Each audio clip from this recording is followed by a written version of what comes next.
அதாவது நம்ம இப்போ புது வருஷத்துல வந்திருக்கிறோம். இந்த புது வருஷத்துல சில தீர்மானங்கள் எல்லாம் எடுத்து ஆண்டவருக்குள்ள நம்ம பலப்படணும். தீர்மானங்கள் ஒரு மனிதனை உருவாக்கும். தீர்மானங்கள் ஒரு மனிதனை யார் என்று உலகுக்கு வெளிப்படுத்தும். பைபிள்ல படிக்கிறோம், எஸ்தர் ராஜாத்தி ஒரு தீர்மானம் எடுத்தாங்க. அது 3 நாள் தீர்மானம் இல்லையா? 3 நாட்கள் புசியாமலும் குடியாமலும் உபவாசம் இருந்து ஜெபம் பண்ணி ராஜாவின் சட்டத்தையும் மீறி நான் ராஜ சமூகத்துக்கு போவேன், அதனால செத்தாலும் சாகிறேன் என்று சொல்லி ஒரு தீர்மானம் எடுத்தாங்க.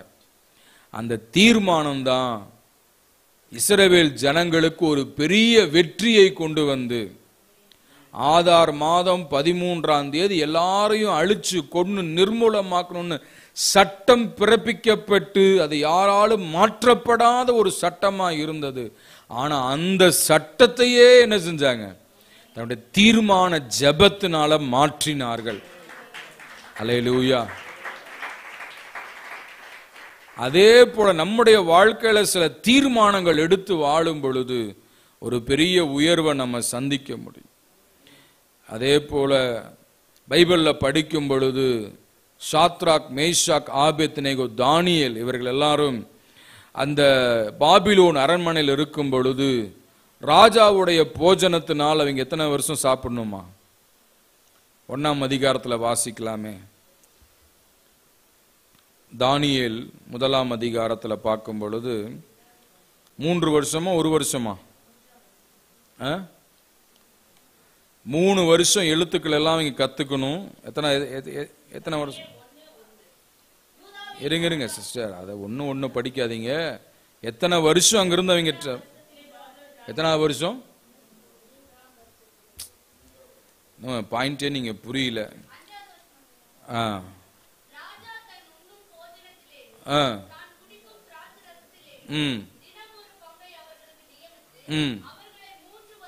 மூன்று வருஷம் வளர்க்கவும்.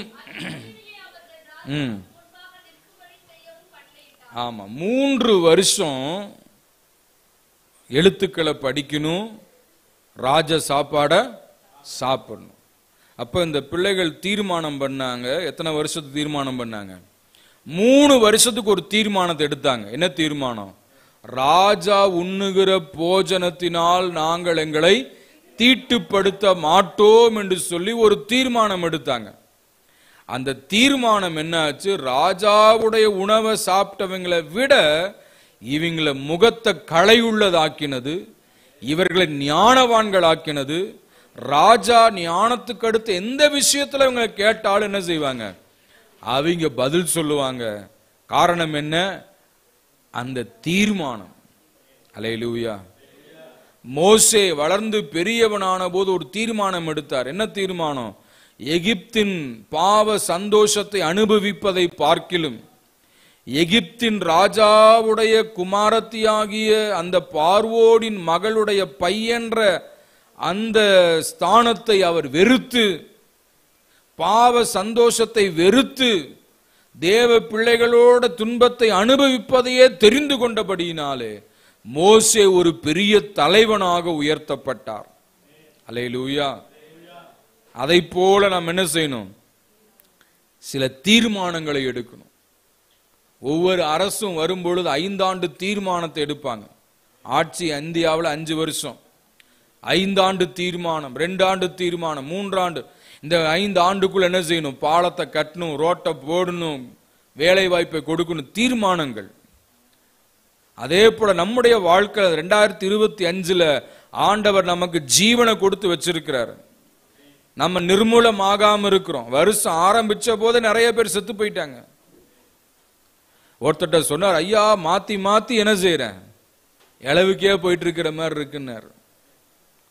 அந்த மாதிரி நிறைய பேர் உலகத்தை விட்டு போயிட்டாங்க. ஆனா உங்களுக்கு எனக்கு ஆண்டவர் ஜீவனை கொடுத்து வச்சிருக்கிறார். அப்ப நம்ம என்ன செய்யணும்? இந்த ஜீவனை எப்படி பயன்படுத்த போறோம், இந்த ஜீவன்ல எப்படி நம்ம வாழ போறோம் அப்படின்னு என்ன செய்யணுங்க? சில தீர்மானங்களை எடுத்து, சில முயற்சிகளை எடுத்து அப்படி நம்ம வாழும் பொழுது வருஷ இறுதியிலே நாம் ஆண்டவருக்கு என்ன செய்ய முடியும்? நன்றி சொல்ல முடியும்.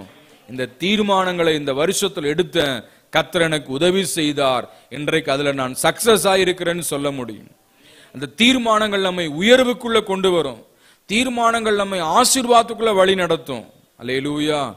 ஒரு தீர்மானமும் எடுக்கலன்னா வாழ்க்கை எப்படி இருக்கும்? சூனியமா இருக்கும். வாழ்க்கை ஆசீர்வாதமா இருக்காது. வாழ்க்கை சோம்பேறித்தனமா இருக்கும். யார் தீர்மானம் எடுக்க மாட்டாங்க? மூடன் தீர்மானம் எடுக்க மாட்டான். சோம்பேறி தீர்மானம் எடுக்க மாட்டான். சுறுசுறுப்பில்லாதவன் தீர்மானம் எடுக்க மாட்டான். ஆனால் சுறுசுறுப்புள்ளவர்களோ, உழைக்கிறவர்களோ, ஞானம் உள்ளவர்களோ என்ன செய்வாங்க?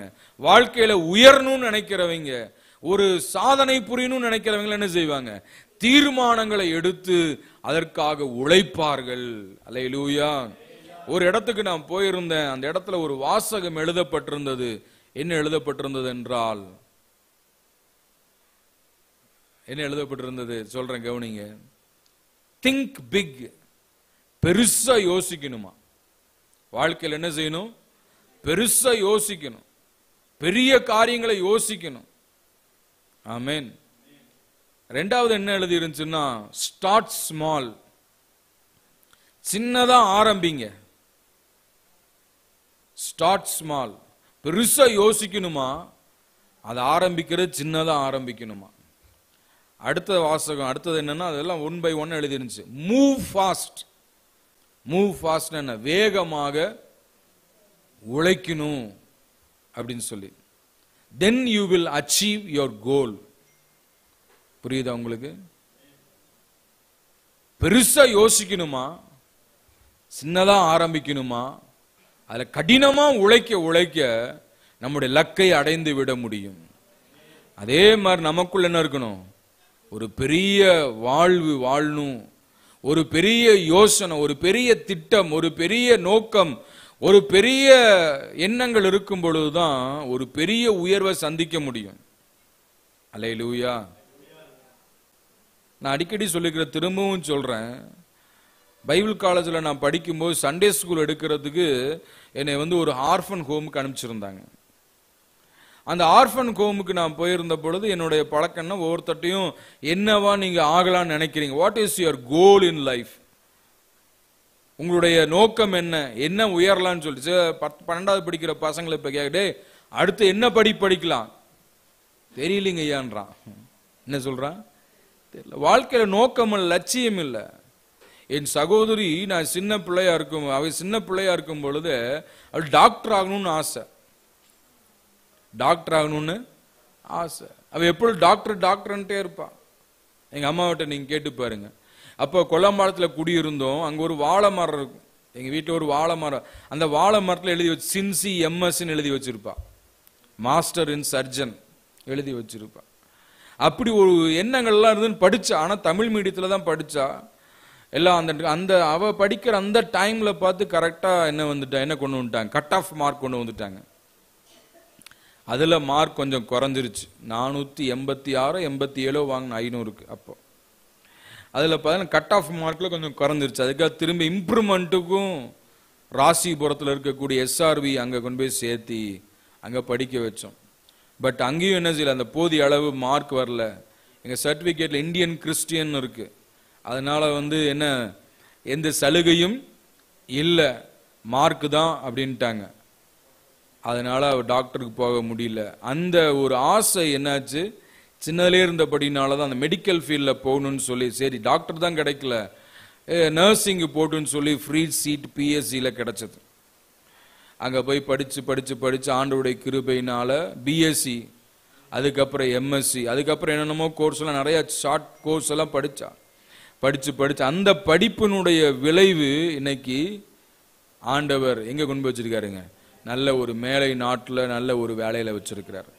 எதுக்காக சொல்றேன், இந்த ஆசை, வாஞ்சை, நோக்கம், தாகம். அதே போல் நான் சிறுவனா இருக்கும் பொழுது நிறைய கூட்டங்களுக்கெல்லாம் என்னை கூட்டிட்டு போவாங்க என் பெற்றோர், சுவிசேஷ கூட்டங்களுக்கு. அங்கெல்லாம் போய் பார்க்கும் பொழுது அந்த ஊழியக்காரங்க மேடையில் நின்று பிரசங்கம் பண்ணுவாங்க. அப்ப நான் யோசிப்பேன், ஒரு நாள் அவங்கள மாதிரி நான் பிரசங்கம் பண்ணணும், ஒரு நாள் ஒரு ஊழியக்காரனா பிரசங்கம் பண்ண, ஜெபம் பண்ணணும், ஒரு பாட்டு பாடணும்னு அந்த சின்ன வயசுல இருந்து அந்த வாஞ்சை எல்லாம் கூட்டிட்டு போய் அப்போ கூட்டத்து கன்வென்ஷன்லாம் நிறைய நடக்கும். கூட்டிட்டு போய் இந்த சிஎஸ்ஐ கிரவுண்டில் அப்போ போர்வையை தூக்கிட்டு போறது, அந்த போர்வையை மண்ணில் விரிச்சு எல்லாம் உட்கார்றது. சில பசங்க ஓடுவான், ஒடியாருவான், கல் எடுத்து வீசுவான், கோலம் போட்டு உட்காந்துருப்பான். பெற்றோர் என்ன செய்வாங்க, எவனை உட்கார்ந்து இருந்தா போதும்னு நினைப்பாங்க. ஆனா அந்த சின்ன வயசுல எனக்குள்ள வந்த ஒரு வாஞ்சை என்ன, ஒரு நாள் நான் ஒரு பிரசங்கியாராக மாறணும்.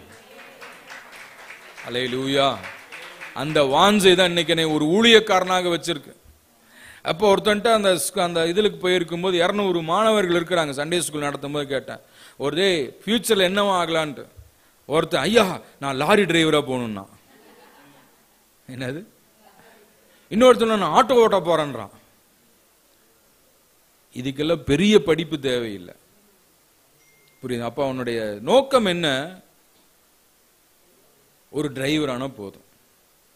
சில ஊருக்கெல்லாம் போய் பார்த்தா எல்லாரும் டிரைவருங்க, எல்லாரும் இந்த மாதிரி இருக்க, எல்லாரும் உயரணும், பெரிய பெரிய வேலைக்கு வரணும், பெரிய பெரிய நல்ல ஒரு உயர்வான நிலைமைக்கு வரணும். என்ன செய்யணும்? நோக்கம் பெருசா இருக்கணும், என்ன பெருசா. அவன் என்ன சொல்ற, படிக்காத எங்க அப்பாவே வேலை செய்யறாரு, சம்பாதிக்கிறார், நான் அதுக்கு மேல சம்பாதிப்பேன். சும்மா வாய்ச்ச விடால என்ன செய்யாத, வேட்டைக்கு உதவாது. அதனால உயரணும். அப்பா ஆட்டோ ஓட்டுறார, ஓகே, நான் அதுக்கு மேல நான் ஒரு ஆட்டோ ஓனரா மாறணும், நான் ஒரு தொழில் அதிபரா மாறணுன்ற உயர்வு வேணும். கேபி என்ற ஒரு பஸ் இருந்துச்சு கம்பெனி, இப்ப அது எல்லாம் நெருப்பு வச்சு விட்டாங்க, அதனால நிறைய எரிஞ்சிருச்சு. இப்ப அந்த பஸ் எல்லாம் கொஞ்சம் குறைஞ்சிருச்சு. அப்படியே முதலாளி சொல்றாரு, நான் ஒரு சின்ன ஒரு கிளீனரா தான் போய் அந்த கம்பெனில சேர்ந்தேன்ட்டு. அதுக்கப்புறமா தமிழ்நாட்டிலே கேபின்னா தெரியாத ஆளா இருக்க மாட்டாங்க, அவ்வளவு பஸ் எல்லாம் வச்சிருந்தாரு, உயர்ந்தார். காரணம் என்ன? உழைப்பு, ஒரு தீர்மானம், ஒரு நோக்கம், ஒரு முன்னேற்றம். இது ஒவ்வொருவருக்குள்ளேயும் வரணும். ஆமேன். அந்த மாதிரி ஒரு வருஷத்துக்குள்ள வந்திருக்கிறோமா, நமக்குள்ள என்ன வரணும்? ஒரு நோக்கம், ஒரு தீர்மானம். ஆமேன். அந்த தீர்மானங்கள் தான் ஒரு பெரிய உயர்வை கொண்டு வரணும். இந்த ஊழியம் எப்படி நடக்குதுன்னா அதுக்குரிய தரிசனங்கள், ஆண்டவரே இந்த ஊழியத்தை இப்படி செய்யணும், இந்த சபை இப்படி கொண்டு வரணும், இதெல்லாம் அந்த தரிசனங்களும் அந்த நோக்கங்களும் தான் இன்றைக்கு இந்த ஊழியத்தை நடத்தி கொண்டிருக்கிறது. நோக்கம் இல்லைன்னா 30 பேருக்கு ஒரு நாளைக்கு சாப்பாடு கொடுக்க முடியுமா? யோசிச்சு பாருங்க. ஒரு தரிசனம், ஒரு நோக்கம். அல்லேலூயா. நம்ம 2002 ட்ரஸ்ட்டை பதிவு பண்ணோம். 2002 அநேக பிள்ளைங்க பிறந்தே இருக்க மாட்டாங்க. அப்ப 2002 ரெஜிஸ்டர் பண்ணும் போதே இந்த சபை மூலமா ஸ்கூல்ஸ் வரணும், சபை மூலமா ஆஸ்பத்திரி வரணும், சபை மூலமா காலேஜ் வரணும், அதெல்லாம் அந்த இதில் கொண்டு வந்திருக்கிறோம் நாம்ஸ்ல. ஆமேன். அந்த தரிசனங்கள் தான் இன்னைக்கு நிறைவேறி கொண்டிருக்கிறது. அல்லேலூயா. அப்படி ஆனால் நமக்குள்ள என்ன வேணும்? ஒரு தரிசனம், ஒரு திட்டம், ஒரு நோக்கம், ஒரு உயர்வான எண்ணங்கள் இருக்கும் பொழுதுதான் அதை நாம் அச்சீவ் பண்ண முடியும். அல்லேலூயா. ஆக தேவ பிள்ளை அதற்காக என்ன செய்யணும்? வருஷ ஆரம்பத்தில் இருக்கக்கூடிய நாம் சில தீர்மானங்களை எடுத்து ஜெபித்து அந்த நோக்கத்தில், அந்த லட்சியத்தில் நம்ம வேலை செய்யும் பொழுது, அதே நம்முடைய எண்ணமாக சிந்தையாக இருக்கும் பொழுது ஒரு பெரிய உயர்வை பார்க்க முடியும். நெகேமியா அரண்மனையில் இருக்கும் பொழுது ஒரு செய்தி கேள்விப்படுறாரு, என்னுடைய நகரம் இடிந்து போய் காணப்படுகிறது, மதில் சுவர் இடிந்து போய் இருக்கு. அப்ப அவருக்குள்ள எழும்பின வாஞ்சை என்ன? எப்படியாவது நாம் போய் கட்டணும், எப்படியாவது என்ன செய்யணும்? நாம் போய் அதை கட்டணும். அதுக்காக அழுகிறாரு, ஜெபிக்கிறார், உபவாசம் இருக்கிறார். என்னைக்காவது அந்த எண்ணம் வந்திருக்கா? நான் எழும்பணும், நான் செயல்படணும், நான் உழைக்கணும். என்ன சொல்றோம்? ஜெபத்துக்கு வாங்க, என் மனைவியை தாட்டி விடுறாங்க, என் பிள்ளையை தாட்டி விடுறாங்க. நமக்குள்ள அந்த வாஞ்சை வரணும். ஆண்டவரே நாம் போகணும்ப்பா, நான் நிக்கணும்ப்பா, உம்முடைய சித்தத்தின் நடு மையத்துல நான் இருக்கணும்ப்பா. அந்த வாஞ்சை தான் நெகேமியாக்குள்ள எழும்பினது. நான் போகணும், அடங்கத. அதுக்காக ஏறக்குறைய 3-4 மாசம் அழுகிறாரு, ஜெபிக்கிறாரு, உபவாசிக்கிறாரு, அழுகிறாருங்க. பெண்கள் சீக்கிரம் அழுவாங்க, ஆண்கள் அழ மாட்டாங்க அவ்வளவு சீக்கிரம். எங்க துக்க வீட்டுக்கு போனாலும் பாருங்க, பெண்களுக்கு பார்த்தோன்னே அழுகாச்சு வந்துடும், என்ன அழுதுருவாங்க. ஆனா ஆண்கள் அழுக. ஆனா நெகேமியா பாருங்க, தன்னுடைய நாட்டை பத்தி கேள்விப்பட்டு அழுகிறார். ஐயோ, என் பிதாக்களுடைய கல்லறைகள் இருக்கிற தேசம் பாழாய் இருக்கிறது. மதில் சுவர்கள் உடைக்கப்பட்டு இருக்கிறது, சுட்டரிக்கப்பட்டு மண்மேடுகளாக இருக்கிறது, நரிகள் ஊழையிடுகிற இடமா இருக்கிறது. என் தேசத்தில் இருக்கிற ஜனங்கள் மகா நிந்தை அனுபவிக்கிறாங்களே. கேட்ட உடனே அப்படியே உட்கார்ந்துட்டாரு. யார் உட்காருவா? பலன் இல்லாதவன் உட்காருவான். அப்ப கேட்டோன்னு என்னாச்சு? பலன் எல்லாம் போயிருச்சு. உட்கார்ந்து அழுறாரு அழுறாரு அழுறாரு. 3 மாசம் 4 மாசம் அழுகையின் ஜபத்தோடு ராஜாவிடத்துல போறாரு. ராஜாவின் கண்கள்ல தயவு கிடைச்சது, பர்மிஷன் கிடைச்சது. போனார் எருசலேமுக்குள்ள. ஆமென். அலங்கத்தை கட்டி யார்ட்டையும் சொல்ல, இரவுல போய் நகர பரிசோதனை செய்கிறாரு. எல்லா ஜனங்களையும் திரட்டுறாரு. நம்ம இப்படியே இருக்க கூடாது, நாம் எழுந்து கட்டுவோம். இப்படியே கடங்காரர்களா உட்கார்ந்துட்டு இருக்கணுமா? இப்படியே சின்ன நிலைமையில் இருக்கணுமா? இப்படியே பழி சொல்ல இருக்கணுமா? நம்ம உயரணும், நம்ம கட்டணும், நம்ம மேன்மை அடையணும். ஜனங்களை திரட்டினாரு, மொபைலைஸ் பண்ணாரு. அந்த நல்ல வேலைக்கு எல்லாரும் தங்கள் கைகளை இணைத்தார்கள், திடப்படுத்தினார்கள். எழுந்து கட்டுவோம் வாருங்கள் என்றார்கள். உலக சரித்திரத்துல 52 நாள் அலங்கத்தை கட்டி முடிச்சாங்க. அல்லேலூயா. அந்த அந்த அந்த மதுளை சுவரை கட்டும் பொழுது எல்லாம் பரியாசம் பண்ணான், நிந்துச்சான். சன்பல்லாத் எழும்புனான், தொபியா எழும்புனான், அவன் எழும்புனான், கேசேமு கஸ்மு எல்லாம் எழும்புனானுங்க. எழும்பி சொன்னான், எவனா கட்ட போறான்னாங்க. இவனுக்கு கட்டின ஒரு நரி ஓடிச்சுன்னா செவுரு விடிஞ்சு போயிருந்தானுங்க. எவ்வளவு தூரம் கேவலமா பேச முடியுமோ பேசினாங்க. ஆமென். பூந்தரில் போய் ஜெபம் நடத்தும் போது சொல்லுவாங்க, இந்த மனவாவா இவனுக்கு வேற வேலை இல்லை, அங்கிருந்து இங்க வந்து ஜெபத்தை நடத்திட்டு இருக்கிறான். எவ்வளவோ பேசினாங்க. பேசுறவன் பேசட்டும். ஆமென். தூற்றுகிறவன் தூற்றட்டும். நம்ம என்ன லக்கை நோக்கி பயணித்துக் கொண்டே இருப்போம். அந்த நெகேமியா எதை பத்தியும் கவலைப்படல. அவனுக்குள்ள அந்த தரிசனம் என்ன? அலங்கத்தை கட்டணும், அலங்கத்தை கட்டணும், எப்படியாவது நான் கட்டணும்.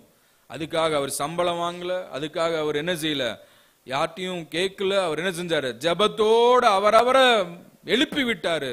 அவரவர் கட்டினாங்க. அல்லேலூயா. அந்த வேலை நடந்து கொண்டிருக்கும் பொழுது சில மொட்டை கடிதாசு வருது. என்ன வருது? மொட்டை கடிதாசு, மிரட்டல் கடிதாசு எல்லாம் வருது. அப்புறம் வேலை நடந்துட்டு இருக்கும்போது கூப்பிடுறாங்க, வாப்பா நம்ம பேசுவோம்னு சொல்லிட்டு.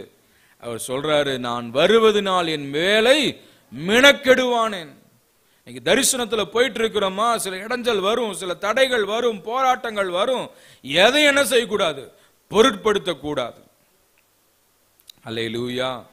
பாருங்க, வில் வித்தையில நான் கேள்விப்பட்ட ஒரு கதை என்னன்னு சொன்னா, இந்த வில் வித்தையில கதைகள்ல புராணங்கள்ல சொல்றாங்க, ஒருத்தன் துரியோதனன் என்னமோ சொல்றாங்க, அர்ஜுனனா, அவர் வந்து வில் வித்தையில ரொம்ப சிறந்தவராம். அப்போ அவர் வில் வித்தை கத்துக் கொடுத்த அந்த வித்துவான் என்ன செய்யறாரு, அவனுக்கு வில் வித்தை கத்துக் கொடுத்துட்டு அவனை டெஸ்ட் பண்றதுக்காக அவனை ஒரு காட்டு பகுதியில கூட்டிட்டு போய் ஒரு மரத்தை காண்பித்து, அந்த மரத்தினுடைய உயரத்துல ஒரு பறவை உட்கார்ந்துட்டு இருக்குது, உனக்கு தெரியுதான்னு கேட்டாராம். அவனை டெஸ்ட் பண்றதுக்காக. அவன் என்ன சொன்னானா, அந்த அவன் டெஸ்ட் பண்றதுக்காக கேட்கிறாரு, டேய் மரம் தெரியுதா உனக்கு? அவன் தெரியலன்றான். கிளை தெரியுதா? தெரியல. பறவை தெரியுதா? தெரியல. பின் என்னடா தெரியுது? பறவையினுடைய கண்ணு தெரியுது. நானா அட்ரா வில்ல விடுறான்னாராமா. அதே மாதிரி அவன் வில்ல விட்டான் பாருங்க, அந்த பறவை அடிபட்டு கீழே விழுந்துச்சு. அதான் குறி. குறி தவறக்கூடாது. அல்லேலூயா. அந்த மாதிரி தரிசனம் தவறக்கூடாது, நோக்கம் தவறக்கூடாது, திட்டங்கள் தவறக்கூடாது. அதுக்காக வேற ஏதாவது தவறான வழிக்கு போய் திட்டம் திட்டிட்டு இருக்க கூடாது. இருக்கீங்களா? ஐயா பாஸ்டர் தான் சொன்னாரு, இந்த பிள்ளையே நான் பிடிச்சி எப்படியா கல்யாணம் பண்ணணும். இதெல்லாம் தவறான திட்டம். இந்த மாதிரி போனீங்க உருப்பட முடியாது. இருக்கீங்களா? வாழ்க்கையில உயரணுன்ற திட்டம், மேன்மை அடையணும் திட்டம், ஆண்டவருக்குள்ள வளரணுன்ற திட்டம், இப்படிப்பட்ட திட்டங்கள் நமக்குள்ள என்ன செய்யணும்? அனல் கொண்டு எழும்பணும். அல்லேலூயா, அல்லேலூயா. சோ இந்த செய்தியை நம்ம தியானிக்கிறதுக்கு முன்னாடி ஒரு ஜெபம் பண்ணுவோம். நல்ல பிதாவே, உம்மை ஸ்தோத்திரிக்கிறோம். நீங்க பேசுங்க, நாங்க கேட்கட்டும். ஆவியானவர் கிரியை செய்வீராக. ஒவ்வொருவருக்குள்ள இந்த வார்த்தைகள் கிரியை செய்யட்டும். 30, 60, 100மான பலனை கொண்டு வரட்டும். இயேசுவின் நாமத்தில் பிதாவே, ஆமென், ஆமென். முதலாவது, இந்த வருஷத்துல என்ன நோக்கம் இருக்கணும்னு சொன்னா, நீதிமொழிகள் 8:17, மார்க்கு 1:35, மத்தேயு 6:33. இந்த வசனம் எல்லாம் படிக்கும் பொழுது சாராம்சம் என்னன்னா, அதிகாலையில கர்த்தரை தேடுவேன், முதலாவது கர்த்தரை தேடுவேன். ஒரே ஒரு வசனம் மாத்திரத்துக்கு படிங்க. நீதிமொழிகள் 8:17. என்னை சிநேகிக்கிறவர்களை நான் சிநேகிக்கிறேன், அதிகாலையில் என்னை தேடுகிறவர்கள் என்னை. அப்ப இந்த வருஷத்துல ஒரு தீர்மானம் இருக்கணும். என்ன தீர்மானம்? அதிகாலையில எழும்பி நான் ஜெபம் பண்ணுவேன். அல்லேலூயா. அதிகாலை என்பது எத்தனை மணிங்க? 2 மணி, 3 மணி, 4 மணி. இந்த மணியில எழுந்திருச்சு ஜெபிக்கணும். ஒரு ஆமென் சொல்லுங்க. நான் ஏற்கனவே சொல்லியிருக்கிறேன், 3 மணிக்கு எழும்பினால் அவன் முனிவன், 4 மணிக்கு எழும்பினால் ஞானி, 5 மணிக்கு எழும்பினால் அறிவாளியா? அறிவாளி. 6 மணிக்கு எழும்பினால் மனிதன், 7 மணிக்கு எழும்பினால் அவன் எருமை. எருமை எப்படி நடக்கும்? மெதுவா நடக்கும். ஆக எத்தனை மணிக்கு எழும்பணும்? அதிகாலை எழும்பணும். பாடினா மாத்திரம் பார்த்தா அதிகாலையில் பாடுறது எப்ப? 8 மணிக்கு. பாடுறதுக்கும் அதுக்கும் சம்பந்தமே இருக்காது. அப்ப அதிகாலை எழும்பி ஆண்டவரை தேடணும். சில பேருக்கெல்லாம் காலையில் நேரமே தெரியாது, பார்த்ததே இல்லை, ஏன்னா எழும்புறது இல்லை. அல்லேலூயா. ஒவ்வொரு நாளும் எழும்பணும் அதிகாலை. இயேசு எப்படி எழும்பினாருங்க? அதிகாலை இருட்டோட எழும்பி. அல்லேலூயா. அப்ப அதிகாலை எழும்பி தேவனை தேடுகிற ஒரு பழக்கம் இருக்கணும். முதலாவது தேவ ராஜ்யத்தின் நீதியும் எவர் ஃபர்ஸ்ட், எவ்ரிடே. எந்த ஒரு வேலையை செய்யறதுக்கு முன்னாடி என்ன செய்யுங்க? கர்த்தரை தேடுங்க, ஜெபம் பண்ணுங்க, பாட்டு பாடுங்க, பைபிளை படிங்க. அல்லேலூயா. அந்த நாள் முழுவதும் அவருடைய பிரசன்னம் நம்மை நிரப்பிக்கொண்டே இருக்கும். என்னை தேடுகிறவர்கள் என்னை கண்டடைவார்கள். ஆண்டவரை தரிசிக்க முடியும். ஆண்டவரை தரிசிச்சு எப்படி இருக்கும்? அந்த நாள் முழுக்க ஆசீர்வாதமா இருக்கும். அப்பாடா, ஆண்டவரை பார்த்தாச்சு, வார்த்தையை கேட்டாச்சு, ஆவியால் நிரம்பியாச்சு, அபிஷேகத்தை பெற்றாச்சு. ஆமென். ஒரு பெரிய ஆசீர்வாதமா இருக்கும். அப்போ ஒவ்வொரு நாளும் காலையில எழும்பி ஆண்டவரை துதிக்கிற அனுபவம் இருக்கணும். ஒரு குருவி, பறவை எல்லாம் பாருங்க, காலையில் எத்தனை மணிக்கு எந்திரிக்கிறீங்க? காலையில எழும்புறதுக்கு எதை அடையாளமா சொல்லுவாங்க? கோழி கூப்பிட எந்திரிச்சிட்டேங்க. என்னது? கோழி கூப்பிட. கோழி எத்தனை மணிக்கு கூவும்? 3 மணி, 4 மணி. அல்லேலூயா. அப்ப அந்த நேரத்துல எழும்பி ஆண்டவரை துதிக்கணும். அந்த நேரத்துல எழும்பி பாடுங்க. அதான் நல்ல ஒரு பகலின் குளுமையான நேரம். ஆதாம் ஏவாளோடு ஆண்டவர் இடைப்பட்ட நேரம், உலாவின நேரம், அசைவாடின நேரம். அல்லேலூயா. அந்த நேரத்துல ஆண்டவரோட துதிக்கும் பொழுது, இடைப்படும் பொழுது நம்முடைய இருதயமெல்லாம் கொழுந்து விட்டு எரியும். அந்த அனுபவத்தை பெறணும். அதாவது ஜெபிக்கிறோம்னா நமக்கு அந்த ஜெபத்துல ஒரு திருப்தி வரணும். திருப்தி வராம எழும்பக்கூடாது. சாப்பிட்றோம், வயிறு நிறைய முட்டுருவீங்களா? என்ன செய்யறோம்? சில கழுத்து வரைக்கும் பிடிக்கிறது, அது கழுத்து வரைக்கும், அப்புறம் நெளிக்கிறது முடியலன்ட்டு. திருப்தி வர வரைக்கும் ஆண்டவரை தேடணும். நம்ம உள்ளத்துல ஒரு அப்படியே அந்த பிரசன்னத்துல நிரம்பி இருக்கிற வரைக்கும். அல்லேலூயா. கணுக்கால் அளவு போதாது, முழங்கால் அளவு போதா, இடுப்பு அளவு போதாது. என்ன நீச்சலின் ஆழத்துல சொல்றோம். அப்போ கணுக்கால் அளவுனா தண்ணிக்குள்ள போய் இறங்கி நின்று தான். சில பேர் காலை மாத்திரம் நினைச்சா போதுங்க. எப்படி? காலை நினைச்சா போதுங்க. சில பேர் என்ன சொல்லுவான்? முழங்கால் அளவு போன போது எல்லாம் நினைஞ்சு போயிடும், அதனால என்ன செய்வான்? முழங்கால். சிலர் சொல்லுவான் இடுப்பு அளவு தண்ணிக்குள்ள. இந்த கணுக்கால் அளவு, முழங்கால் அளவு, இடுப்பு அளவு போனாலும் கால் எங்க இருக்கும்? தரையில தான் முட்டிட்டு இருக்கு. தரையில தான் ஊனி நிப்போம். அதுவே ஆழத்துல போக போக என்ன ஆகும்? கால் நிக்க முடியாது. அவன் தான் மிதப்பான், அவன் தான் நீந்துவான். அவனுக்கு தான் அந்த சந்தோஷம் தெரியும். நீச்சல் பழகினவனுக்கு தான் அந்த அருமை தெரியும், நீந்துறது. எத்தனை பேர் நீச்சல் தெரியும்? எப்படியாவது கத்துக்குவாங்க. ஆமென். நீச்சல் தெரிஞ்சவன் என்ன செய்வான்? அப்படி ஓடி வந்து டைவ் அடிப்பான் பாருங்க. அதுல இருக்கிற சுகமே வேற. அப்படி அதை போல ஆவியில் என்ன செய்யணும்? களி கூறுகிற அனுபவம். ஆமென். ஆவியில் நிரம்பி ஜீவிக்கிற அனுபவம். அதான் சொல்றாரு, கணுக்கால் அளவு வேண்டாம், முழங்கால் அளவு வேண்டாம், நீச்சல் ஆழம். ஆமென், அல்லேலூயா. அந்த ஒரு அனுபவம் வர வரைக்கும் என்ன செய்யணும்? ஜெபிக்கணும், ஜெபிக்கணும். எசேக்கியேல் பிரான்சிஸ் அவரை பத்தி சொல்றாரு, அவர் இப்ப அதிகமா பைபிள் படிக்கிற ஜெபிக்கிறோம் தான் வேலையா. ஜெபமும் பைபிள் வாசி. சின்ன வயசுல படிக்க ஆரம்பிச்சவர் இப்போ அதிகமா படிக்கிறார், அதிகமா ஜெபிக்கிறார். ஆண்டவர் பிரசன்னம் எனக்கு போதும். அவங்க தான் சொல்லுவான், இயேசு போதுமே போதுமே. அனுபவிச்சு சொல்லும், ஆண்டவரே உங்க பிரசன்னம் போதும்பா, நீர் மாத்திரம் போதும்பா, நீங்க வந்தா போதும்பா, உங்க வார்த்தை போதும்பா. யார் போதும்பா? திருப்தி அடைஞ்சவன் தான் போதும்பா. மீதி எல்லாம் வேணும் வேணும்பா. பாதாளம் வேணும் வேணுங்குது, அழிவு வேணும் வேணுங்குது. ஆனா தேவ பிரசன்னத்துல திருப்தி அடைஞ்சவன் சொல்லுவாப்பா, நீங்க போதும், உங்க வார்த்தை போதும், உங்க பிரசன்னம் போதும், உங்க கிருபை போதும். அல்லேலூயா. அந்த அனுபவத்தை ஒவ்வொரு நாளும் இந்த வருஷத்துல நான் பெற்றுக்கொள்ளணும்ப்பா, எனக்கு உதவி செய்யுங்க. அதிகால் நாம தேடுவேன், உம்மை ஆராதிப்பேன், உம்மை துதிப்பேன், உம்மை புகழுவேன், உம்மை பாடுவேன்.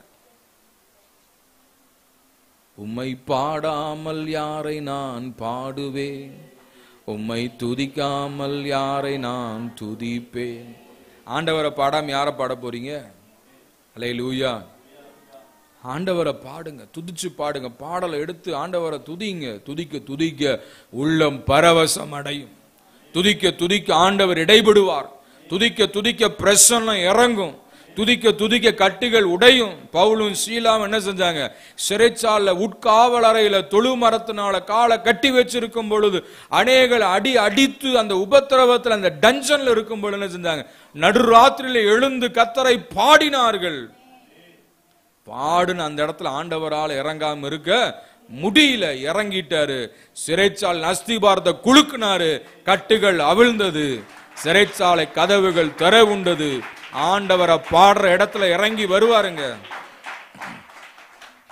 இந்த வருஷத்துல தீர்மானம் என்ன தீர்மானம்? அதிகால் எழும்புமே தேடுவோம்ப்பா, முதலாவது உங்க ராஜ்யத்தை தேடுவோம்ப்பா, உங்களுக்கு முக்கியத்துவம் கொடுப்போம்ப்பா.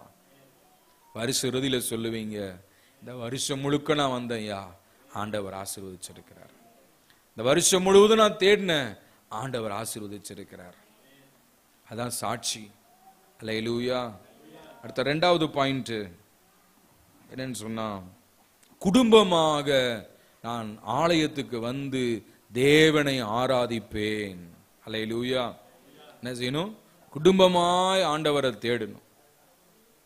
வசனம் எபிரேயர் 10:25, எக்ஸோடஸ் யாத்ராகமம் 12:16, 1 சாமுவேல் 1ஆம் அதிகாரம் முதல் சில வசனங்கள், 1-3 வசனங்கள் எல்லாம் படிக்கும் பொழுது என்ன பார்க்கிறோம்னா, எல்கானா என்ன செஞ்சானா, வருஷந்தோறும் குடும்பமாக கர்த்தருடைய ஆலயத்துக்கு போய் வருவான்.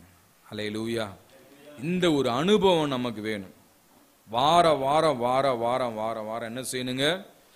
ஆலய ஆராதனைக்கு வரணும். ஆமென்.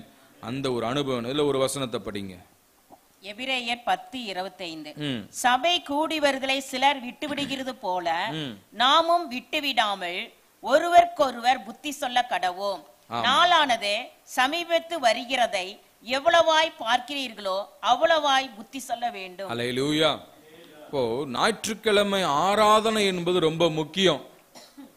ஆமென். அந்த ஆராதனைக்கு என்ன செய்யணும்? குடும்பமாய் வந்து தேவனை ஆராதிக்கணும்.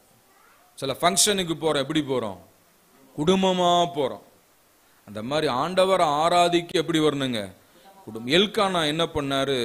மலை தேசத்துல, எப்பிராயிம் என்னும் மலை தேசத்திலிருந்து அவர் எங்க போறாருங்க? அவர் தேவனை தேடி தன் மனை சீலோவில இருக்கக்கூடிய கர்த்தருடைய ஆலயத்தை தேடி பணிந்து கொள்ளும்படி வருஷந்தோறும் தன் 2 மனைவிகளையும் பிள்ளைகளையும் அழைத்து கொண்டு பலியிட போய் வருவான். எப்படி போனாருங்க? குடும்பமாய் போய் வருவான். ஆமென்.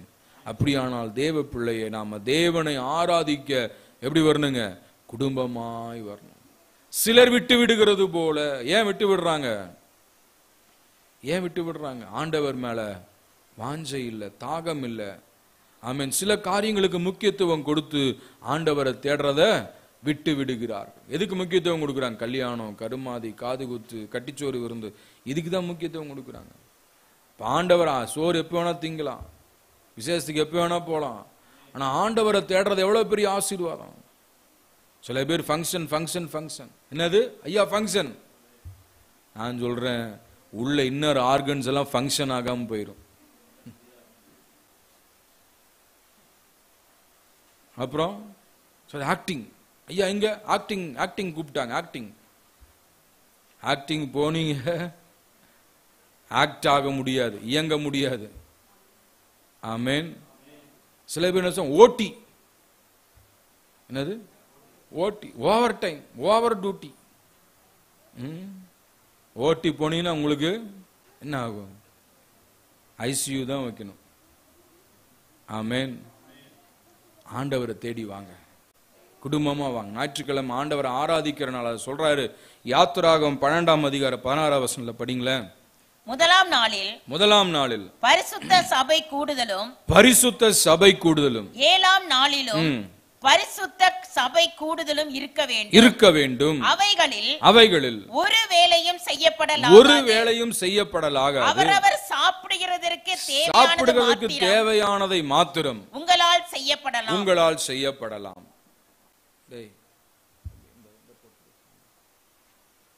என்ன சொல்றாரு பாருங்க. 7ஆம் நாள்ல சபை கூடுதலான நாள். அந்த நாள்ல வேற வேலை செய்யக்கூடாது.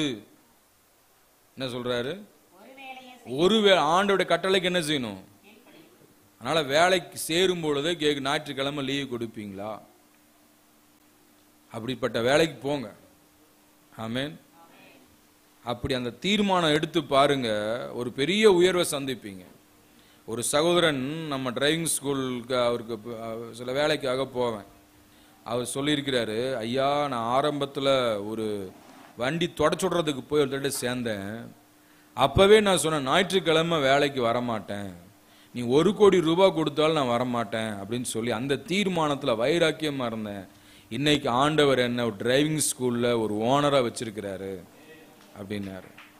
அப்ப அந்த தீர்மானங்கள் அன்னைக்கு எடுக்கிற அன்னைக்கு தெரியாது, ரிசல்ட் கொஞ்சம் நாள் கழிச்சு தெரியும். அல்லேலூயா.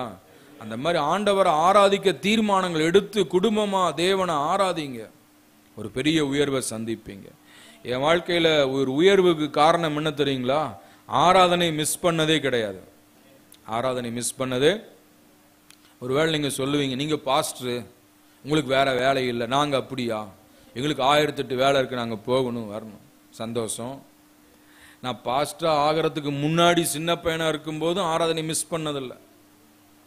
எங்க அப்பா அம்மா என்ன செய்வாங்க? சர்ச்சுக்கு கூட்டிட்டு போவாங்க. 17 வயசுல ஊழியத்துக்கு வந்தேன். அதுக்கு முன்னாடி ஞாயிற்றுக்கிழமை ஆராதனை மிஸ் பண்ணதில்லை. ஏன்னா அவங்க என் பெற்றோர் என்னை வழி நடத்தினார்கள். அவங்க பாரு, எங்க அப்பா ஒரு கவர்மெண்ட் ஸ்டாஃபா ஒர்க் பண்ணாரு, எங்க அம்மா ஸ்கூல்ல டீச்சரா ஒர்க் பண்ணாங்க. 6 நாள் வேலைக்கு போவாங்க. 6 நாள் வேலைக்கு போவாங்க. கடினமான ஒரு பள்ளிக்கூடத்துல என் தாயார் வேலை செஞ்சாங்க. அந்த 6 நாள் வேலை செஞ்சாலும் ஞாயிற்றுக்கிழமை காலையில் 9 மணிக்கு சர்வீஸ், 9 மணிக்கு சண்டே ஸ்கூல், 10 மணிக்கு சர்வீஸ். அந்த 9 மணி சண்டே ஸ்கூலுக்கு என்ன செய்வாங்க? எங்க அம்மா டீச்சரா, சண்டே ஸ்கூல் டீச்சர். அப்போ அந்த 9 மணிக்கு நாங்கெல்லாம் போயிடணும் சர்ச்சுக்கு.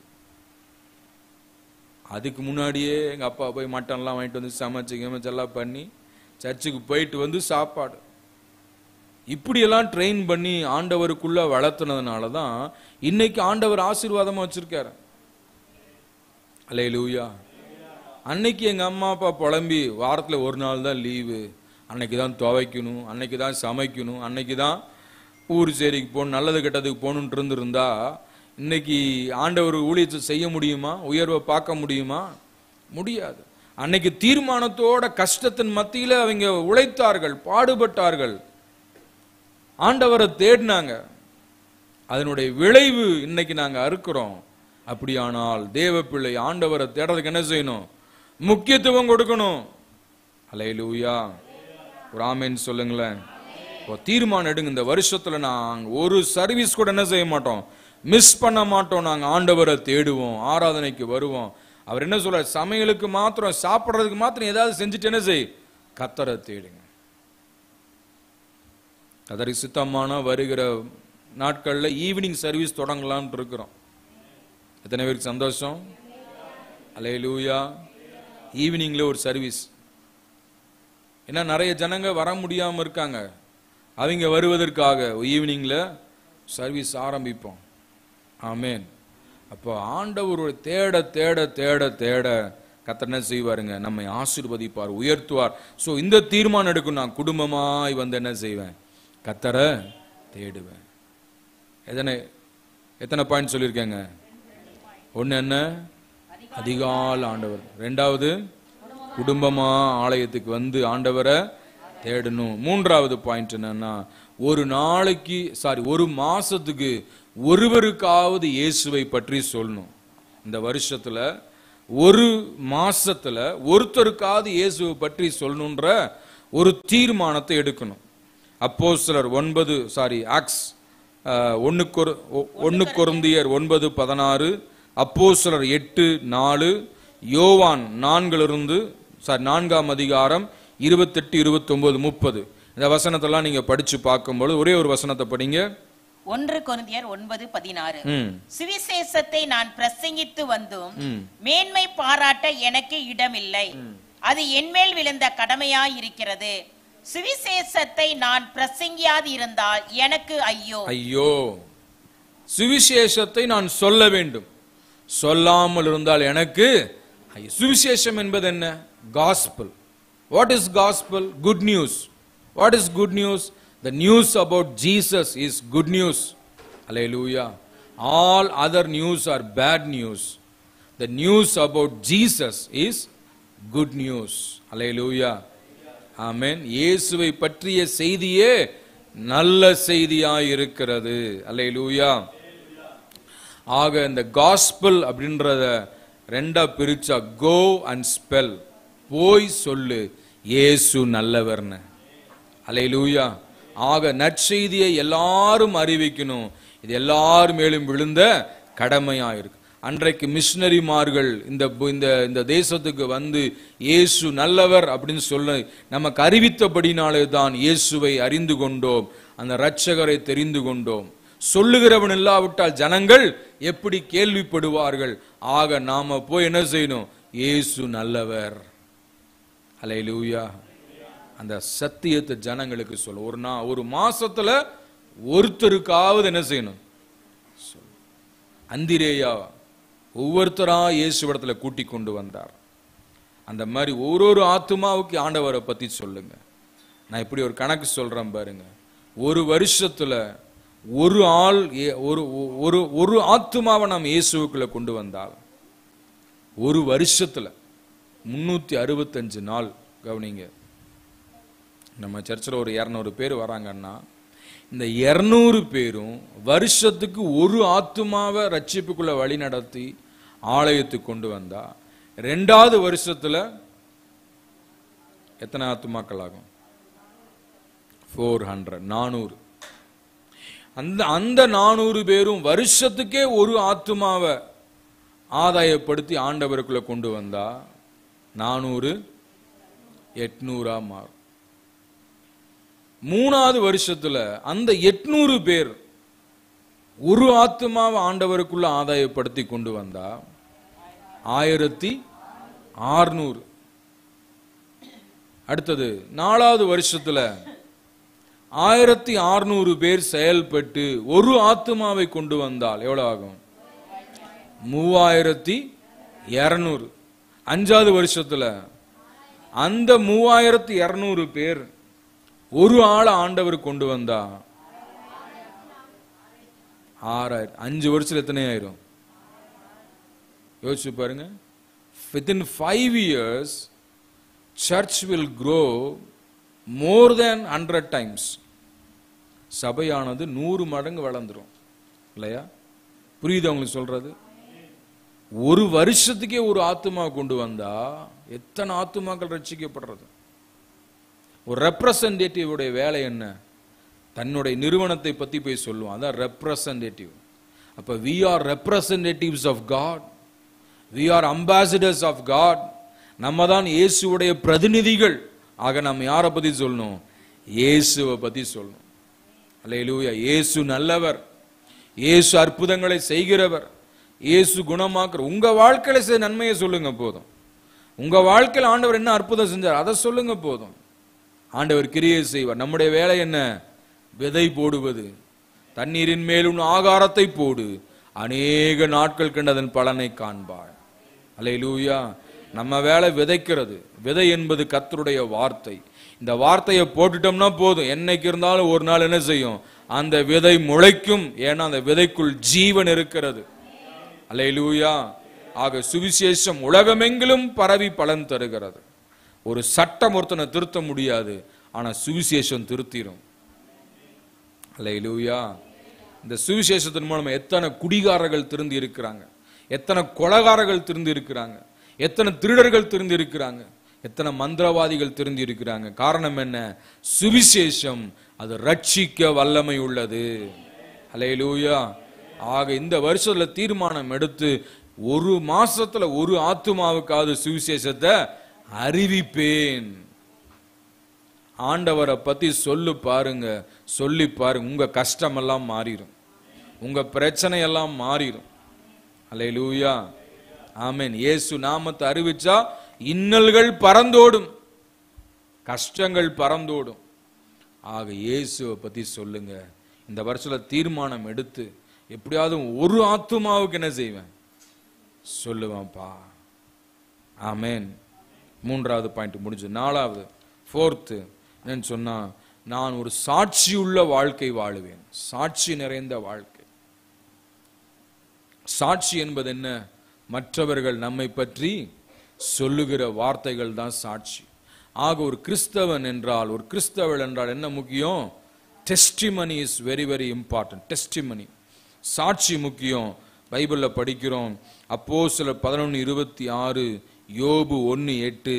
இந்த வசனம்லாம் நீங்க படிச்சு பார்க்கும் பொழுது, படிங்களா ஒரு வசனத்தை. அப்போஸ்தலர் 11:26. அவர்கள் ஒரு வருஷ காலமாய் சபையோடே கூடியிருந்து அநேக ஜனங்களுக்கு உபதேசம் பண்ணினார்கள். முதல் அந்தியோகியாவிலே சீசர்களுக்கு கிறிஸ்தவர்கள் என்கிற பெயர் வழங்கிற்று. ஆமா, முதல் கிறிஸ்தவர்கள்ன்ற பேர் எங்க வந்துங்க? அந்தியோகியால. ஒரு வருஷ காலமாய் அவர்கள் தங்கி இருந்து ஊழியம் பார்த்தார்கள். அந்த ஊழியத்தின் விளைவாக அந்த அந்தியோகியால இருக்கிற ஜனங்க பவுலையும் பர்னபாவையும் பார்த்து என்ன சொன்னாங்க? கிறிஸ்தவர்கள், கிறிஸ்துவின் சுவாபங்களை, கிறிஸ்துவின் வார்த்தையை, கிறிஸ்துவின் போதனைகளை பிரதிபலிக்கிறவர்கள் கிறிஸ்தவர்கள் என்று சொன்னார். அல்லேலூயா. இன்னைக்கு நீங்களும் கிறிஸ்தவங்களா அப்படின்னு கேட்கிற மாதிரி இருக்கு வாழ்க்கை. மற்றவர்களுக்கு நமக்கு என்ன இருக்கணுங்க? ஒரு வித்தியாசம் இருக்கணும். அதான் சாட்சி நிறைந்த வாழ்க்கை. ஆமென். நம்முடைய நடை, உடை, பாவனை, நம்முடைய பேச்சு, நம்முடைய பழக்க வழக்கங்கள், நம்முடைய ஒழுக்கம், நம்மளுடைய எல்லா அந்த அர்ப்பணிக்கப்பட்ட வாழ்க்கை, இதெல்லாம் பார்க்கும் பொழுது என்ன சொல்லணும்? இவர்கள் கிறிஸ்தவர்கள். சாட்சி. அல்லேலூயா. அந்த மாதிரி பரலோகம் நம்மை குறித்து சாட்சி கொடுக்கணும். இந்த பூலோகத்தில் இருக்கிற மக்கள் நம்மை குறித்து சாட்சி சொல்லணும். நம்முடைய வாழ்க்கையை பார்த்து ஜனங்க புரிந்து கொள்ள வேண்டும். ஆமென். பாருங்க, நேற்றுக்கு திறப்பின் வாசல்ல படிச்சோம். சூரியனுக்கும் சந்திரனுக்கும் வானத்தில் இருக்கிற ஜோதிகளுக்கெல்லாம் பேச்சு இல்லை, வார்த்தை இல்லை, ஆனாலும் அவைகள் சத்தம் பூச்சக்கரம் எங்கும் தொனிக்கிறது. அப்படியானால் நம்ம வெளியே பேசணும்னு அவசியமே இல்லை, நம்ம வாழ்றதை வச்சே சொல்லிடுவாங்க இவங்க கிறிஸ்தவர்கள். அல்லேலூயா. சில வீடுகள்ல ஓயாத சண்டை போட்டு இருப்பாங்க.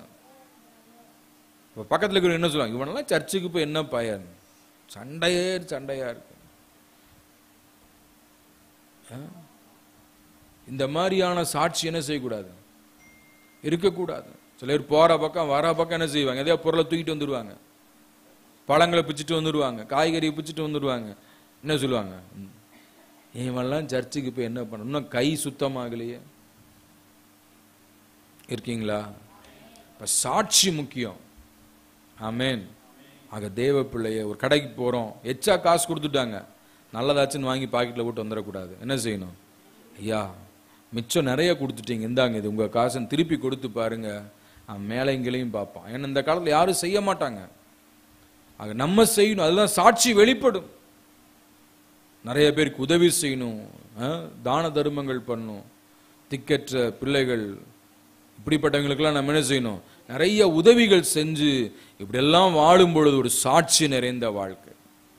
அல்லேலூயா, ஆமென். ஆக சாட்சி ரொம்ப முக்கியம். இந்த வருஷத்துல நான் சாட்சியா வாழுவேன்ப்பா. என்ன பார்க்கிறவங்க, என்ன இருக்கிற உங்களை பார்க்கணும்ப்பா, கிறிஸ்துவ பார்க்கணும்ப்பா. ஆண்டவரே, நான் ஒரு ஜீவனுள்ள சாட்சியா இருப்பேன். தீர்மானம் எடுங்க, ஒப்பு கொடுங்க. ஆண்டவர் வழி நடத்துவார், கிருபை தருவார். அடுத்தது 5வது பாயிண்ட் என்னன்னா, உழைப்பேன், உயருவேன், கடன் வாங்காமல் வாழுவேன். இந்த வருஷத்துல என்ன இருக்கணும்? உழைக்கணும், உயரணும், கடனுக்கே நான் போக மாட்டேன்ற ஒரு தீர்மானம் இருக்கணும். அல்லேலூயா, நல்ல தீர்மானமா? ஆமென். இன்னைக்கு நிறைய பேர் என்ன செய்யறாங்க? கடன்ல மாட்டிட்டு இருக்காங்க. எனக்கு வரக்கூடிய போன் கால்ஸ், நிறைய ஜெபங்கள், ஜெப குறிப்புகள். ஐயா கடன் கடன் கடன். எவ்வளோ கடன்? லட்சக்கணக்கில். 14 லட்சம், 12 லட்சம், 20 லட்சம். எப்படி கட்டுறது? எப்படி வெளியே வர்றது? ஆக கடனுக்கு போகாதீங்க, உழைக்கணும். வாழ்க்கையில ஒரு தரிசனம், ஒரு நோக்கம், உழைப்பு இருக்கணும். வேலை செய்யாதவன் சாப்பிடாதிருக்கடவன்றார். ஆக ஒவ்வொருத்தரும் என்ன செய்யணும்? வேலை, ஏதாவது ஒரு வேலை. எப்படிப்பட்ட வேலை? நலமான வேலை செய்யணும். தங்கள் கைகளால் நலமான வேலை செய்யணும். சாம், நலமான வேலை செய்யணும். அல்லேலூயா. உழைச்சு சம்பாதிக்கணும். பாருங்க, நீங்க ட்ரெயின்ல சென்னைக்கு போகும் பொழுது பகல் நேர ட்ரெயின்ல போய் பாருங்க. இன்டர்சிட்டியில போனீங்கன்னா நீங்க டிராவல் பண்ணி சென்னை போறதுக்குள்ள ஒரு 50-60 பேர் ஊனமுற்றவர்கள் எல்லாம் வருவாங்க. ஏழை எளிய மக்கள்லாம் வருவாங்க. சில பெண்கள் எல்லாம் பார்க்கும்போது கத்திக்கிட்டு வருவாங்க, கத்திரிக்காய் வித்துட்டு வருவாங்க. எங்க? ட்ரெயினுக்குள்ள. உழைச்சு முன்னேறணுன்ற ஒரு துடிப்பு. சில பேர் பூ வித்துட்டு வராங்க. சில கண் தெரியாத நபர்கள் எல்லாம் என்ன செய்வாங்க? பெல் அடிச்சுட்டு விசில் ஊதிட்டு வருவாங்க. பார்த்தா கண்ணு தெரியாது, ஏதாவது சின்ன பொம்மைகள், அது இது அதெல்லாம் வித்துட்டு வராங்க. என்ன செய்யறாங்க? அதுல உழைக்கணும், சம்பாதிக்கணுன்ற ஒரு நோக்கம். ஒரு முறை நான் சென்னையிலிருந்து வரும்பொழுது ஒரு சகோதரன், அவருக்கு 2 கண்ணும் பார்வை இல்லை, 2 காலும் ஊனம், கைதான் இயங்குது. அந்த கையில் என்ன செய்யறாரு? இந்த தாவாங்குட்டை பகுதியில் கொஞ்சம் புத்தகங்கள், அந்த புத்தகத்தெல்லாம் இப்படி கவிக்கிறாரு, வச்சு கையில நவுந்து ஒரு ஸ்டேஜுக்கு அந்த ஒவ்வொரு அந்த உட்கார்ந்து இருக்கிற இடங்கள் வந்த உடனே அந்த இடத்துல புத்தகம் எடுத்து கையில வச்சு புக்ஸ் புக்ஸ் அப்படின்னு வைக்கிறாரு. நான் சென்னையிலேருந்து வந்து ஈரோடு இறங்கியாச்சு. பிளாட்ஃபார்மில் ஒரு ஓரமாக இறங்கி உட்கார்ந்துட்டு இருக்காரு. நடக்கலாம் முடியாது, அதான் தவுந்து போறவர். இப்போ அவரை பார்த்து ஒரு 50 ரூபா எடுத்து, பிரதர் ஏதாவது டீ வாங்கி வச்சுக்கோங்கன்ற. அவர் உடனே என்ன சொல்ற? சார் நான் இல்லை, வேற யாரையாவது பாருங்க, வேற யாருக்காவது கொடுங்க. அப்போ அவ்வளவு இயலாமையில் இருந்தாலும் அவர் என்ன சொல்றாரு? எனக்கு அந்த உதவி வேண்டாம், நான் உழைச்சு வாழணும். ஆமென். எனக்கே பெரிய ஷாக், கிரேட் ஷாக். இன்னைக்கு கை கால் நல்லா இருக்கு, ஆனா வேலை செய்ய சம்மதிக்கிறது இல்லை, வேலை செய்ய உடல் ஒத்துழைக்க செய்யறது இல்லை, வேலை செய்ய முன் வரதில்ல. யாராவது கொடுத்தா பரவாயில்லையே, எப்படியாவது வாழ்ந்தா பரவாயில்லையே. இல்லைங்க, உழைக்கணுங்க. ஆமென். எல்லாம் வேலை செஞ்சு ஆண்டவர் ஞானத்தை கொடுத்திருக்கிறார், கிருபையை கொடுத்திருக்கிறார், திறமையை கொடுத்திருக்கிறார். ஏதேன் தோட்டத்தில் ஆண்டவர் ஆதாம் ஏவாளை கொண்டு வந்து சும்மா பழத்தை சாப்பிட்டு உட்காருங்கன்னாரா? தோட்டத்தை பண்படுத்தினார். இப்ப சின்ன பிள்ளைங்க வீட்டில் வேலை செய்யுங்க, அம்மாவுக்கு வீட்டை கூட்டி கொடுங்க, பாத்திரத்தை கழுவி கொடுங்க, துணி துவைச்சா மடிச்சு வைங்க. இன்னைக்கு எந்த பிள்ளையும் வேலை செய்யறதில்ல. அம்மாட்டியே சொல்றாரு, இதுக்கு நல்லா சோஃபால் ஏறி உட்காந்துக்குது, செல்லை பார்த்துட்டு டிவியை பார்த்துட்டு. அம்மா தண்ணி கொண்டா. இந்த அம்மா சின்ன பிள்ளையா தண்ணி கொண்டு வர்றதுக்கு? ஒரு துணி துவைச்சு. இன்னைக்கு எத்தனை பிள்ளைங்க பசங்க இன்னர் கார்மெண்ட்ஸை துவைக்கிறது இல்லை. அப்புறம் எல்லாம் புண்ணு பிடிச்சி மருந்து போட்டுட்டு இருக்கணும். இருக்கீங்களா? அந்த காலத்துல 2 தான் இருக்கும், ஒன்னை போட்டு ஒன்னு துவைச்சு போடும். இப்ப நிறைய இருக்குது, அதனால துவைக்கிறது இல்லை. சாப்பிட்ட தட்டை கழுவி வைக்கிறது இல்லை, அப்படியே போய் அந்த சிங்க்ல போட்டுறது. உங்களுக்கு கோபமா ஒரு ஏனோ ஆண்டவர் சொல்றாரு, சொல்றேன் நான். இதெல்லாம் எதுக்காக? நமக்கு படிப்பினைக்காக, போதனைக்காக. நம்ம செயல்படுறதுக்காக. அப்ப நம்ம வேலை செய்யணும். ஆமென். எல்லா வேலையும் அம்மாவே செய்யட்டும்னா என்ன ஆகும்? அம்மா பலவீனப்பட்டு போயிடுவாங்க. அப்ப என்ன செய்யணும்? பிள்ளைகள் உதவியா இருக்கணும். ஆமென். குடும்பத்துல பிள்ளைகள் வேலை செய்யணும். நீங்க வேலைக்கு போய் சம்பாதிக்க முடியலன்னா பரவாயில்ல, வீட்டுல என்ன செய்யுங்க? வேலை செய்யுங்க. இதெல்லாம் யார் சொல்லி தருவா? நண்பர்கள் சொல்லி கொடுப்பாங்களா? வெளியே சொல்லி கொடுப்பாங்களா? இல்ல, சர்ச்சில் தான் சொல்லி கொடுக்க முடியும். ஆக தேவ பிள்ளைகள் என்ன, எல்லார் கையிலும் உழைப்பு இருக்கணும். சில கைத்தொழில் கத்து வச்சிருக்கணும். டெய்லரிங் கத்துக்கோங்க, எம்ப்ராய்டிங் கத்துக்கோங்க. இந்த மாதிரி ஏதாவது ஃபுட் ஐட்டங்கள் செஞ்சு சப்ளை பண்ண, சேல் பண்ண கத்துக்கோங்க. ஆண்டவர் ஞானத்தை கொடுத்துருக்காரு, ஞானத்தை என்ன செய்யணும்? பயன்படுத்தணும். பயன்படுத்தணும். ஆண்டவர்கிட்ட அந்த ஞானத்தை சேஃப்டி பின் அப்படின்னு சொல்றோம். நம்ம பின்னுக்கு இருந்தா கூட பின். இந்த சேஃப்டி பின் எப்படி வந்துச்சு? முதல்ல குண்டூசி தான் இருந்துச்சு. அந்த குண்டூசியை சட்டையில குத்தும் போது என்னாச்சு? ஒருத்தர் குத்திக்கிட்டே இருந்திருக்கு, வலி. அப்ப அது குத்தாம இருக்கு என்ன செய்யறது? ஒருத்தர் மூளையை கசக்கி யோசிச்சு அதுக்கு ஒரு கொண்டி மாதிரி வளைய மாதிரி வச்சு அதுல போய் இந்த இது ஜாயிண்ட் ஆகிற மாதிரி கண்டுபிடிக்கணும் முயற்சிச்சார், யோசிச்சார், கண்டுபிடிச்சார். இன்னைக்கு உலகம் முழுக்க சேஃப்டி பின். ஆமென். அந்த மாதிரி ஞானத்தை, ஆண்டவர் கொடுத்த ஞானத்தை என்ன செய்யணும்? பயன்படுத்தணும். மூளையை கசக்கணும், உபயோகப்படுத்தணும். எல்லா விஷயங்களும் கற்று இருக்கணும். எதுவுமே தெரியாதுன்னு சொல்லக்கூடாது. இருக்கீங்களா? ஒரு வண்டி ஓட தெரியணும், ஒரு டூ வீலர் ஓட தெரியணும், ஒரு சமைக்க தெரியணும், ஒரு லைட்டு போயிருச்சா அதை போட மாத்த தெரியணும், கத்துக்கணும். ஆமென். ஆக தேவ பிள்ளைகள் உழைக்கணும், சம்பாதிக்கணும். வாழ்க்கையில முன்ன கடனுக்கே போக கூடாதுன்ற எண்ணம் இருக்கணும். இன்னைக்கு போன் பண்ணா கடன் தேடி வருது. குழு, அங்கங்க குழு, மகளிர் குழு, சுய உதவி குழு, அந்த குழு, இந்த குழு. அங்க போய் வாங்கினீங்க கப்புன்னு பிடிச்சுக்கும் குழு. நிறைய பேர் குழுவுல கடனை வாங்கிட்டு கட்ட தெரியாம சமாளிக்க முடியாம இருக்கிறாங்க. திங்கக்கிழமை ஒண்ணு, செவ்வாய்க்கிழமை ஒண்ணு, புதன்கிழமை ஒண்ணு. எப்படி கட்டுறது? நம்முடைய வருமானம் என்ன, அதுக்கு தகுந்த மாதிரி பார்க்கணும். அதுக்குள்ள வாழ்க்கையை அமைக்கணும். அதான் உழைக்கணும், முன்னேறணும், கடன் வாங்காம இருக்கணும். பழமொழி என்ன சொல்றாங்க? கடன் பட்டார் நெஞ்சம் போல் கலங்கினான் லங்கை வேந்தன் அப்படின்றாங்க. கடன் பட்டார் நெஞ்சம். அப்ப கடன்காரனுக்குள்ள நெஞ்சம் எப்படி இருக்கும்? பக்கு பக்குன்ட்டே இருக்கும். ஏதாவது பைக் சத்தம் கேட்டா கடங்க ஓடி போய் ஒளிஞ்சுக்குவாங்க.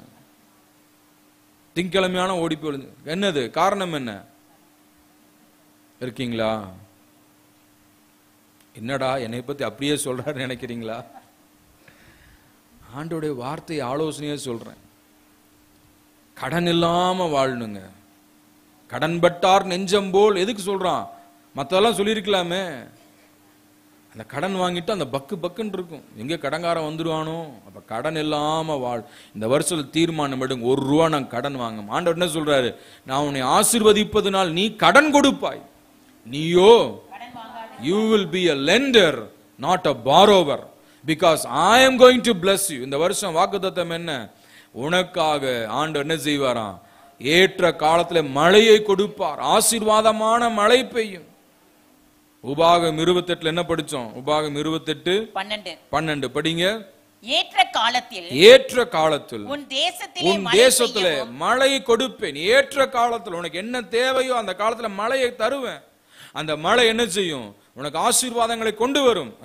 நீ கையிட்டு செய்யும் வேலைகளை எல்லாம்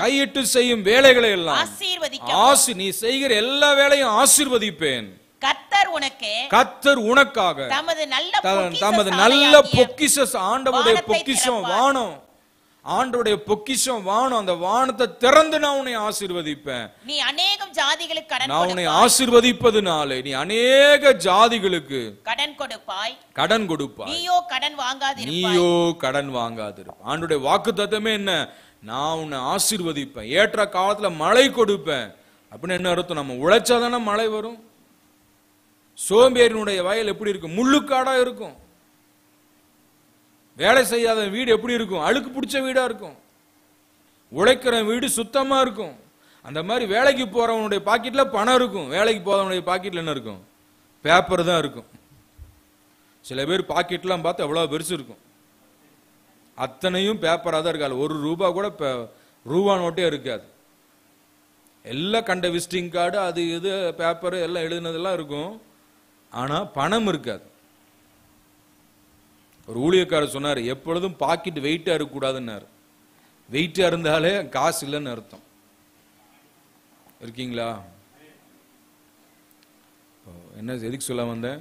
உழைக்கணும், முன்னேறணும். சுறுசுறுப்புள்ளவன் கையோ செல்வத்தை உண்டாக்கும். தீர்மானம், இந்த வருஷத்துல நான் கடனுக்கே போக மாட்டேன்.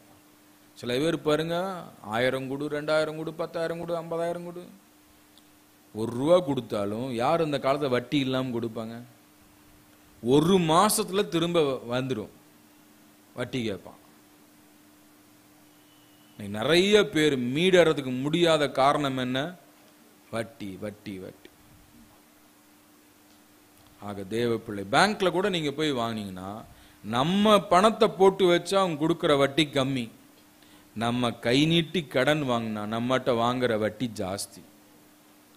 ஆக நீயோ கடன் வாங்க, அப்ப ஆண்டவர்கிட்ட கேளுங்க, என்னை ஆசீர்வதிங்கப்பான்னு கேளுங்க. ஆண்டவர் ஆசீர்வதிப்பார். நீ கடன் வாங்காதிருப்பாய். அல்லேலூயா. இந்த வருஷத்துல தீர்மானம் எடுத்து கடன் வாங்காம வாழ பிரயாசப்படுங்க. நிறைய பாருங்க, இதுக்கு நிறைய நேரம் போயிருச்சு. அடுத்தது, வார்த்தைகள்ல ரொம்ப ஜாக்கிரதையா இருக்கணும். சங்கீதம் 17:3, சங்கீதம் 39:1-2, நீதிமொழிகள் 23:1, 28:7, தானியேல் 1:8 எல்லாம் படிக்கும்போது வாயின் வார்த்தையிலையும் உணவுலையும் ஒரு தீர்மானம் இருக்கணும். தேவையில்லாத பேசின என்ன ஆகும்? தனக்கடாத வழக்கில் தலையிடுகிறவன் நாயை காதை பிடித்து இழுக்கிறவனை போல் இருக்கிறான். நாய் காதை பிடிச்சு இழுத்து என்ன செய்யும்? அப்புறம் தொப்புல சுத்தி ஊசி போட்டிருக்கணும். ஆக வாயின் வார்த்தைகள் ரொம்ப ஜாக்கிரதையா இருக்கணும். பேசி சில பேர் அங்கேயும் தேவையில்லாத பேசி மாட்டிக்குவாங்க. ஆக தேவ பிள்ளைகள் ஞானமா ஞானம் விளங்க வாயை திறக்கணும். பேசாமல் இருந்தால் மூடனும் ஞானவானன்.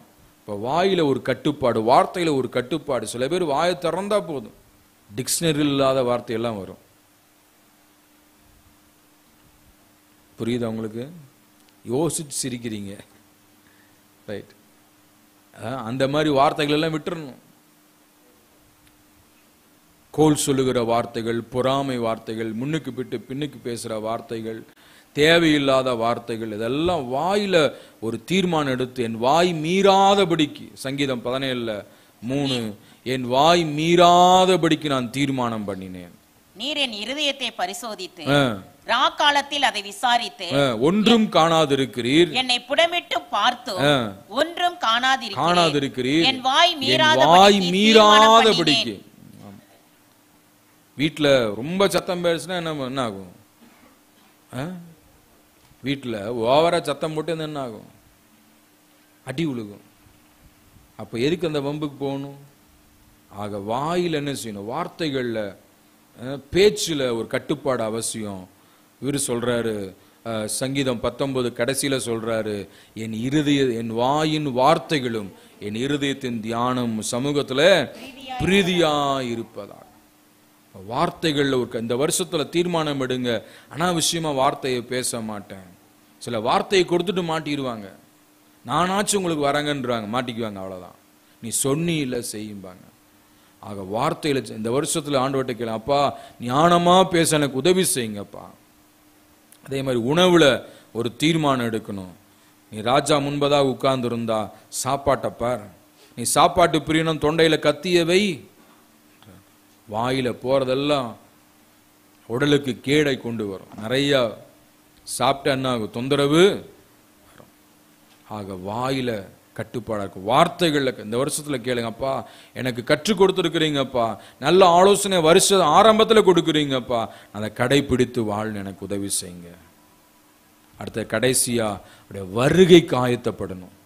இந்த வருஷத்துல இயேசு வந்தால் நான் அவரோடு கூட மத்திய ஆகாயத்துல எடுத்துக்கொள்ளப்படுவேன். அதற்கு நான் ஆயத்தமாகிறேன். நம்முடைய பிரதானமான நோக்கம் என்ன? எதுக்கு இந்த போதனைகள் எல்லாம்? எப்படியாவது எங்க போகணும்? பரலோக ராஜ்யத்துக்குள்ள போகணும். அவர் வருகை சீக்கிரமா இருக்கு.